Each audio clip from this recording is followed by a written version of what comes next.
स्वागत है आपका इनके फाइनेंस टॉक्स की अगली वीडियो में। तो आज जो हमारा टॉपिक है वो है आरबीआई मॉनेटरी पॉलिसी।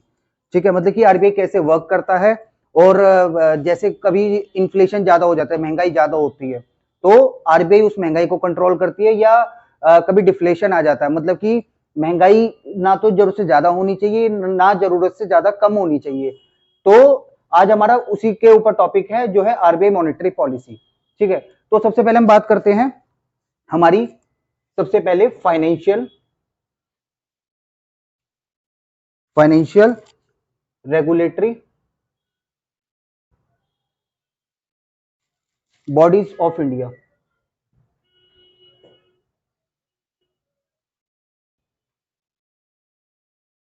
कि आज हम बात करेंगे जो है आरबीआई मॉनेटरी पॉलिसी के लिए, लेकिन उससे पहले हम बात करते हैं financially regulatory bodies of India. मतलब कि जैसे आपने सुना होगा कि अलग अलग जो फाइनेंशियल डिपार्टमेंट्स हैं, जैसे हमारा इंपोर्ट एक्सपोर्ट का हो गया, स्टॉक मार्केट का हो गया, इंश्योरेंस का हो गया, म्यूचुअल फंड का हो गया, ठीक है, या बैंकिंग स्ट्रक्चर का हो गया। तो ऐसी कौन सी बॉडीज है जो सेपरेट सेपरेट अपने डिपार्टमेंट को रेगुलेट करती है, कि वो डिपार्टमेंट पॉलिसी बनाता है जिस कॉन्सेप्ट के रिगार्डिंग, तो वो कंपनीज ऐसे कौन सी मतलब कि लोकल बॉडीज हैं जो किन किन मतलब कि किन किन स्ट्रक्चर को रेगुलेट करती है। तो पहले हम बात करते हैं financially regulatory bodies of India.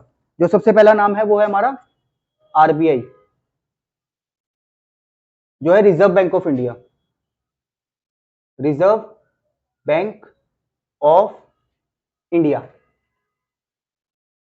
तो सबसे पहला हमारा जो है वो है RBI, reserve bank of India. ये किसको रेगुलेट करता है? बैंक्स को। आरबीआई बैंक्स को रेगुलेट करता है। आरबीआई एक पॉलिसी बनाता है जिसको सारे बैंकों को फॉलो करना पड़ता है। सेकंड है हमारा आईआरडीए, जो है हमारा insurance regulatory development authority.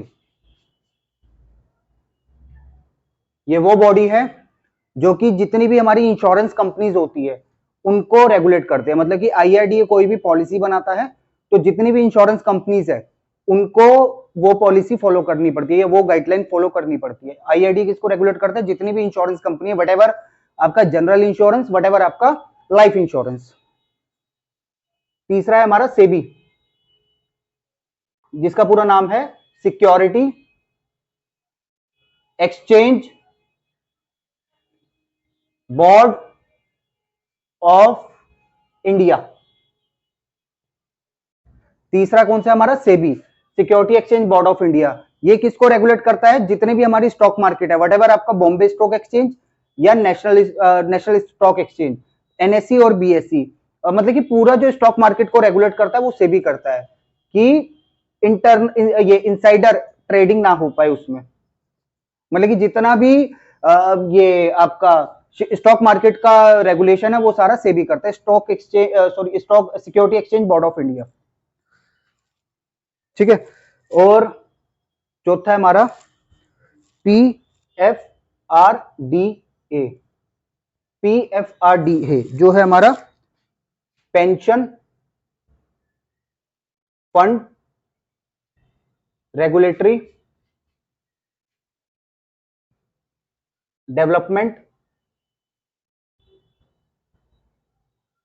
Authority. इसका क्या काम है? जितना भी हमारा पेंशन फंड होता है, ठीक है, जैसे जो आपको महीने का सैलरी मिलती है उसमें जो जो हमारा पेंशन फंड होता है उसको कौन मैनेज करता है? पीएफआरडीए। पांचवा है हमारा MCA, ministry of corporate affairs. मतलब एमसीए का क्या काम है? एमसीए किसको रेगुलेट करता है? इसका पूरा जो फुल फॉर्म है वो है मिनिस्ट्री ऑफ कॉर्पोरेट अफेयर्स। अब आपने कोई प्राइवेट लिमिटेड कंपनी अपनी मतलब कि स्टेबल करी है, बनाई है आपने, तो सबसे पहले आपको जो प्राइवेट लिमिटेड का आपको टाइटल है, मतलब कि एक प्राइवेट लिमिटेड आपको फर्म स्टार्ट करने के लिए जिस जगह से आपको एक लाइसेंस लेना पड़ेगा उसको कहते हैं मिनिस्ट्री ऑफ कॉर्पोरेट अफेयर्स। पहले आपको एमसीए पे लाइसेंस लेना पड़ता है। कॉर्पोरेट हो गई आपकी एलएलपी कंपनीज हो गई, लिमिटेड लाइबिलिटीज, जो आपकी फर्म्स हो गई उसको और प्राइवेट लिमिटेड को लाइसेंस लेना पड़ता है मिनिस्ट्री ऑफ कॉर्पोरेट अफेयर्स से। आप एमसीए पे जाके किसी भी प्राइवेट कंपनीज के बारे में चेक कर सकते हो कि ये कंपनी, इसका पेड अप कैपिटल कितना है, या ये कंपनी कितने टाइम से मार्केट में सर्वाइव कर रही है, और या इसने अपनी बैलेंस शीट मतलब कि लास्ट कब मेंटेन करती है, सारी डिटेल्स आपको एमसीए पे मिल जाती है, मिनिस्ट्री ऑफ कॉर्पोरेट अफेयर्स पे। अब छठा हमारा टॉपिक है AMFI, association of mutual fund of India.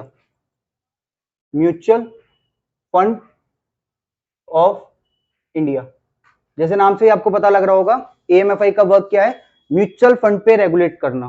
कि आपको काफी सारा आइडिया होगा, जितने भी बैंक्स हो गई या कोई प्राइवेट कंपनीज हो गई, वो सारा आजकल अपना पैसा म्यूचुअल फंड में इन्वेस्ट करते हैं, ठीक है। तो एएमएफआई का क्या है, association of mutual fund of India, नाम से पता लग रहा है ये रेगुलेट करते हैं म्यूचुअल फंड्स को।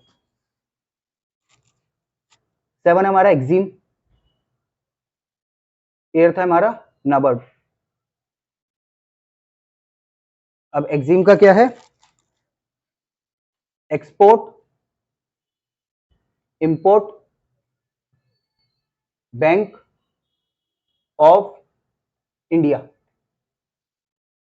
मतलब कि आप अगर किसी वस्तु या कोई भी आपका सामान है, अगर आप उसको, जैसे आप इंडिया में रहते हो, आपने इंडिया में कोई अपना माल प्रोडक्ट करा है, मतलब कि माल को मैन्युफैक्चर करा, आपने कोई माल बनाया है, अब आपने इंडिया की मार्केट को आप कैप्चर कर रहे हो, लेकिन आप चाहते हो कि मेरा माल इंटरनेशनल लेवल पे भी सेल हो, तो उसके लिए पहले आपको एक लाइसेंस लेना पड़ता है, और जो जो आपको मिलेगा एक्सिम के थ्रू, मतलब import export bank of India. और import export bank of India का मेन रेगुलेशन किसको करती है, इंपोर्ट और एक्सपोर्ट को।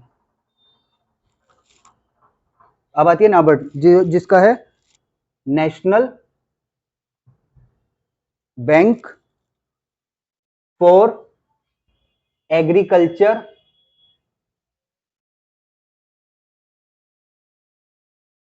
And rural development. नाबार्ड का मेन फोकस रेगुलेट करने का किसको है, एग्रीकल्चर सेक्टर को, जो कि मतलब कि रूरल डेवलपमेंट, मतलब कि जैसे हमारी मेट्रो सिटीज हो गई, जैसे आपकी दिल्ली, मुंबई, ये बेंगलोर, मतलब कि जो हाईटेक सिटीज या मेट्रो सिटीज बता लूं, और जो उसके अलावा जैसे जो रूरल है, वहां पे एग्रीकल्चर सेक्टर को मतलब कि ये रेगुलेट करना। तो ये कुछ हमारे गवर्नमेंट बॉडीज है, जो फाइनेंशियली गवर्नमेंट बॉडीज है, जो रेगुलेट करती है अपने अपने सेक्टर्स को।